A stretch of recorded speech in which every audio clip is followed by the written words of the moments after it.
ये actually movie मुझे basically 2024 की सबसे बेस्ट मूवी लगी है। One of the best movies में से एक है।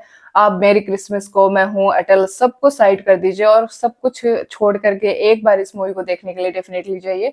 मैं हूँ मनु और आप सभी का स्वागत है मनु की फिल्मी दुनिया के अंदर। मैं आप लोगों के लिए जैसे ढेर सारे इंटरेस्टिंग वीडियोस लेकर के आती हूँ, वैसे ही मैं आज एक और इंटरेस्टिंग सा वीडियो आप लोगों के लिए लेकर के आई हूँ, जो कि है फाइटर मूवी के ऊपर। इस पे काफी ज्यादा एक्चुअली कमेंट्स थे और खास करके इस मूवी के ऊपर एक वीडियो था कि ये मूवी अच्छी नहीं है। मैंने ऐसे बहुत सारे रिव्यूज देखे थे कि इतने कमाल की मूवी नहीं है, लेकिन मुझे पर्सनली इस मूवी को देखना था। सो मैं गई थी हॉल में और मैंने इस मूवी को फुल्ली वॉच किया और वॉच करने के बाद पे 101% श्योर हूँ कि ये मूवी आप देखने के लिए जा सकते हो, बिकॉज आपका पैसा नहीं डूबने वाला है। सेकेंड, ये मूवी कुछ ना कुछ आपको सिखाएगी, ठीक है। थर्ड, ये मूवी एक्चुअली फैमिली टाइप की मूवी है। इसमें आपको बैड सीन्स नहीं देखने को मिलेंगे, किसिंग सीन्स नहीं देखने को मिलेंगे। हाँ, कुछ इसके अंदर सॉन्ग्स वगैरह हैं, वो थोड़े से फ्रैंकली हो सकते हैं, लेकिन आप अगर अपनी फैमिली के साथ जाते हो तो कहीं भी कुछ भी इंटरेक्शन नहीं होगा, प्रॉब्लम नहीं होगी। जैसे कि एनिमल मूवी है, उसके अंदर हम नहीं लेके जा सकते पेरेंट्स को, या फिर लगभग फिलहाल 90% जो मूवीज आती है उनमें हम नहीं जा सकते हैं। लेकिन फाइटर मूवी के अंदर डेफिनेटली जा सकते हैं। अगर आप एक नए व्यूअर हैं, नए वॉचर हैं, तो प्लीज सब्सक्राइब कर दीजिएगा इस चैनल को, बिकॉज मैं आप लोगों के लिए ढेर सारे ऐसे वीडियोस लेकर के आती हूँ जो कि मूवीज से रिलेटेड होते हैं। और and to share my videos to your और फ्रेंड्स जिन्हें मूवीज देखना काफी पसंद है या मूवी से रिलेटेड अपडेट जानने में काफी इंटरेस्टेड रहते हैं। सो ऐसे ही वीडियो मैं आप लोगों के लिए लेकर के आती रहती हूँ। तो फाइटर मूवी की बात करते हैं। फाइटर मूवी है वो सिद्धार्थ आनंद के द्वारा डायरेक्ट की गई है, ठीक है। सिद्धार्थ आनंद वही शख्स हैं, वही डायरेक्टर हैं जो कि थोड़ा सा अंडररेटेड रह चुके हैं, लेकिन इनकी मूवी कभी भी अंडररेटेड नहीं रहती है, बिकॉज वो पहले वॉर लेकर के आए थे मूवी, फिर पठान लेकर के आए हैं और उसके बाद में अभी लेकर के आए हैं ऋतिक रोशन सर के साथ में।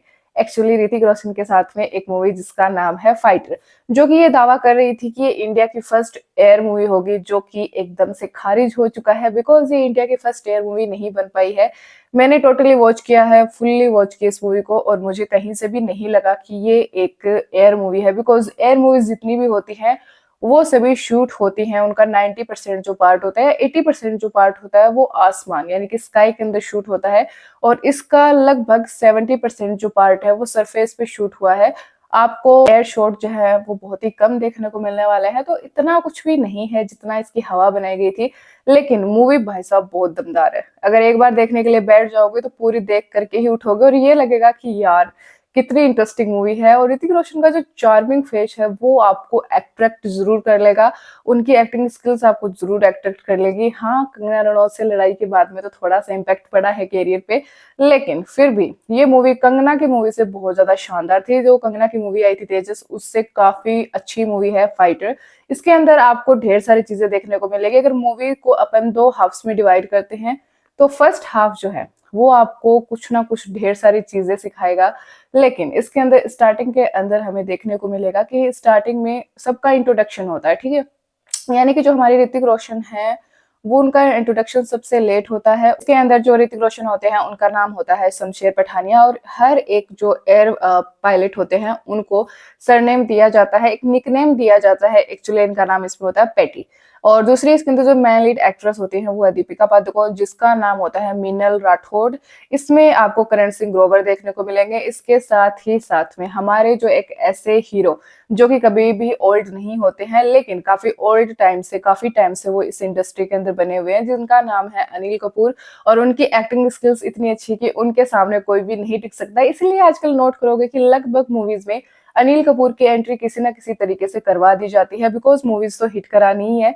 तो ये मूवी नॉर्मली होने वाली है इंडियन एयरफोर्स के ऊपर, जिसके अंदर कुछ लोगों की टीम बनाई जाएगी। इंडियन एयरफोर्स में जो बेस्ट कैंडिडेट है उन सभी को बुलाया जाता है, वो भी कश्मीर के अंदर। जब जब कश्मीर का नाम आता है थोड़ा सा स्ट्रेस बढ़ जाता है हमारे जवानों के अंदर भी, क्योंकि वो एरिया बहुत सेंसिटिव है। वहां पर गए तो घर वापस आओगे कि नहीं आओगे, इस चीज की कोई गारंटी नहीं होती है।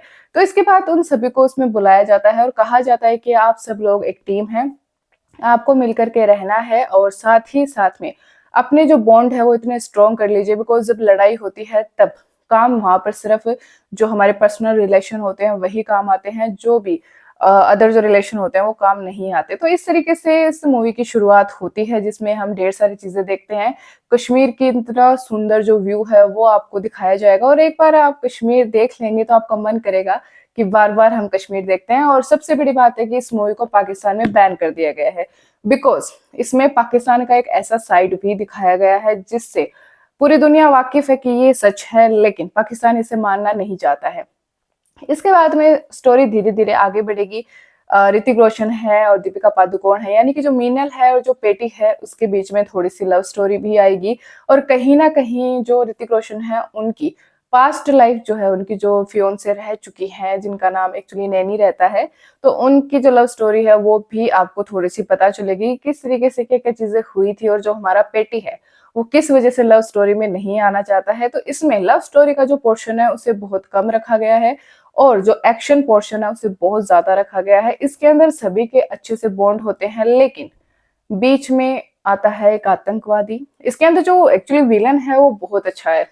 विलन का जो रोल किया है, उसकी जो एक आँख है, जो राइट साइड की आँख है, वो पूरी की पूरी रेड है, जिसकी वजह से उसका जो लुक है वो काफ़ी ज़्यादा अलग-सा एनहांस होकर के निकलता है और जो बॉडी फिज़िक है वो भी बहुत अच्छी है। और एक बात आजकल आप नोट करोगे कि मूवीज़ के अंदर जितने भी विलन आ रहे हैं उनकी फिजिक काफी अलग है और काफी अलग-अलग विलन्स लेकर के आ रहे हैं। एक विलन आपको हर मूवी में नहीं दिखेगा।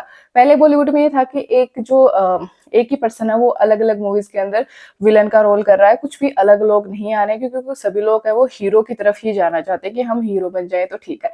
बट इसके अंदर जो विलन है उनकी एक्टिंग इतनी अच्छी है कि उसे देख करके आपको नफरत हो जाएगी उस इंसान की शक्ल से और आपको लगेगा कि आप खुद उसको वहीं पर ही मार दो, ठीक है? तो ऐसी सी एक स्टोरी चलेगी। लेकिन फर्स्ट हाफ के एंड तक आते-आते जो हमारे जो सोल्जर्स होते हैं, वो पाकिस्तान के अंदर चले जाते हैं और पाकिस्तान आर्मी के थ्रू पकड़ लिए जाते हैं और उसके बाद में सेकंड हाफ जब शुरू होता है तो उसमें ऋतिक रोशन को एक्चुअली वहां से हटा दिया जाता है। जो अनिल कपूर होते हैं और वो उनको भेज देते हैं हैदराबाद के अंदर जो नौसिखिया होते हैं उनको सिखाने के लिए। तो वहां पर हमारा पेटी नहीं जाना चाहता है, लेकिन उसे ऑर्डर मानने ही पड़ते हैं बिकॉज अनिल कपूर को पता होता है कि अगर ये यहाँ पर रहेगा तो और भी लोगों की जान जाएगी। तो इस तरीके से जो पेटी है वो उस फोर्स से हटता है, उसको हैदराबाद शिफ्ट कर देते हैं। लेकिन बाद में खबर आती है कि पाकिस्तान से जो हमारे जो 2 जवान चले गए थे उन्हें वापस छोड़ने की बात होती है और पेटी है वो छुट्टी लेकर के वापस आ जाता है। लेकिन होता कुछ यूं है कि जैसा कि हर बार हमारे जवानों के साथ हुआ है, इंडिया के साथ हुआ है, धोखेबाजी होती है। हमारे जो सोल्जर्स हैं उनमें से एक को मार करके उसे बुरी तरीके से काट करके भेजते हैं जिससे कि सभी का खून खोलता है और वो वहां पर एयर स्ट्राइक भी करते हैं। और लेकिन इसमें अच्छे से दिखाया गया है कि ये जो सभी के सभी जो स्टोरीज हैं वो रियल घटना से इंस्पायर्ड हैं, बट लेकिन इसमें बहुत सारी फिक्शनल चीजें भी यूज की गई हैं। पूरी की पूरी स्टोरी है वो रियल नहीं है और पूरी की पूरी जो स्टोरी है वो फेक भी नहीं है। ये जो डिस्क्लेमर है वो स्टार्टिंग में ही डाल देते हैं जिसकी वजह से कोई भी मिसअंडरस्टैंडिंग नहीं होती है। तो इसके बाद में यही होता है कि हम एयर स्ट्राइक करते हैं और हमारे जो जवान हैं उनको वापस भी लेकर के आते हैं और इंडिया ये दिखा देता है कि वो किसी भी एंगल से किसी से भी कम नहीं है। इसमें एक जो सीन आता है वो मुझे थोड़ा सा कुछ इम्पेक्ट करता है थोड़ा सा, कि उसमें एक सीन आता है कि जब वो डेड बॉडीज वगैरह भेजते हैं, पुलवामा अटैक जो होता है उस वक्त पे सभी सोल्जर चाहते हैं कि लड़ाई कर ले, लेकिन जो अनिल कपूर होते हैं वो कहते हैं कि उनमें और हम में यही फर्क है कि वो जानवर हैं और हम इंसान हैं, हम सिद्धांतों के साथ चीजें करते हैं। तो ये एक थोड़ा सा बहुत ही बेस्ट डायलॉग मुझे लगा था इस मूवी का। ये एक्चुअली मूवी मुझे बेसिकली 2024 की सबसे बेस्ट मूवी लगी है। One of the best movies में से एक है। आप मेरी क्रिसमस को, मैं हूँ अटल, सबको साइड कर दीजिए और सब कुछ छोड़ करके एक बार इस मूवी को देखने के लिए डेफिनेटली जाइए। इसका जो एक्चुअली बॉक्स ऑफिस कलेक्शन है वो मैं नेक्स्ट वीडियो में बताने वाली हूँ। इसका बजट क्या रहा है और इसने कितना कितना कलेक्ट कर लिया है। थोड़ा सा इसका बजट एक्चुअली कम ही है, बॉक्स ऑफिस कलेक्शन थोड़ा कम है, I don't know, because movie बहुत अच्छी है, सपोर्टिव मूवी है। और ये मत देखिए कि आप ऋतिक रोशन हैं तो उनकी फैन फॉलोइंग बहुत है, इस वजह से उनके पास इतना एक्चुअली पैसे आएंगे या फिर लोग उनको देखने के लिए जाएंगे, बल्कि उनकी एक्टिंग स्किल्स बहुत अच्छी है इसके अंदर। साथ ही साथ वो जो स्टोरी पिकअप की गई है, जैसे इसमें पुलवामा अटैक दिखाया गया है और हमारे जो सोल्जर्स हैं जिनके साथ इतनी गलत चीजें होती हैं, पाकिस्तान के थ्रू इंडिया के साथ जो जो गलत चीजें की जाती हैं, उन सभी के ऊपर से पर्दा कहीं ना कहीं उठाया गया है और इंडिया की ऑडियंस को बताया गया है कि जो सोल्जर्स होते हैं वो क्या क्या चीजें एक्चुअली फेस करते हैं। तो मूवी पर्सनली बहुत अच्छी है, 5 में से 5 स्टार मैं इसको दे रही हूँ। Thank you so much for watching this video. ऐसे ही वीडियोस के लिए फिल्मी मनु को सब्सक्राइब कर लेना और ऐसे ही वीडियो मैं आप लोगों के लिए लेकर के आऊँगी और कोई शिकायत है तो कमेंट बॉक्स ओपन है, कमेंट कर दीजिएगा। Thank you.